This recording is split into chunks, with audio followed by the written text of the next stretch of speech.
Bonjour et bienvenue dans votre formation en ligne au protocole de coopération sur l'auscultation cardiaque et pulmonaire réalisée au cours d'une téléconsultation. Dans ce protocole, ce sont le médecin généraliste ou l'IPA qui décideront de l'inclusion d'un patient.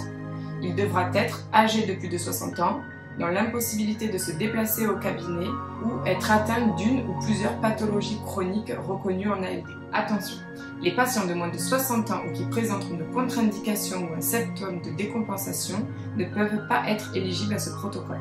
Le médecin ou l'infirmier en pratique avancée inclut un patient à domicile. Ce dernier a le choix de refuser ou d'accepter l'inclusion. Dans le cas d'un refus, le suivi médical habituel sera donc maintenu. Lorsque le patient accepte son inclusion, une information sur le processus est donnée au patient par la secrétaire de la maison de santé qui effectuera une programmation de rendez-vous avec un infirmier libéral pour une visite à domicile. Lors de la venue de cet infirmier à domicile, une vérification de l'éligibilité du patient sera effectuée. Une fois l'éligibilité validée, le consentement du patient sera recueilli par l'infirmier. À cette étape, le patient a toujours le choix de refuser ou d'accepter son inclusion. En cas de refus, le suivi médical habituel sera poursuivi. Une fois le recueil du consentement réalisé, la procédure de téléconsultation pourra commencer. En fonction du contexte pathologique du patient, un recueil de données cliniques sera réalisé par l'infirmier. L'éligibilité du patient, son consentement et l'ensemble des données cliniques recueillies seront transmises à la secrétaire de la MSP qui les réceptionnera pour les stocker dans les dossiers médicaux du patient. À cette étape, le premier acte dérogatoire qui consiste à la réalisation de l'auscultation cardiaque sera réalisé.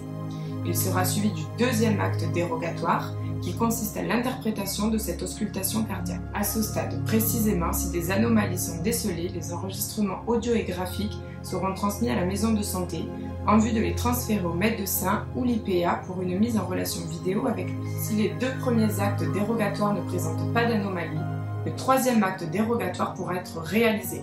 Il s'agit de la réalisation de l'auscultation pulmonaire. Il est suivi du quatrième acte dérogatoire, l'interprétation de l'auscultation pulmonaire. À ce stade précisément, si des anomalies sont décelées, les enregistrements audio et graphiques seront transmis à la maison de santé en vue de les transférer au médecin ou l'IPA pour une mise en relation vidéo avec lui. Si l'ensemble de ces quatre actes dérogatoires ne présente pas d'anomalie, une visioconsultation avec le médecin généraliste ou l'IPA sera directement programmée.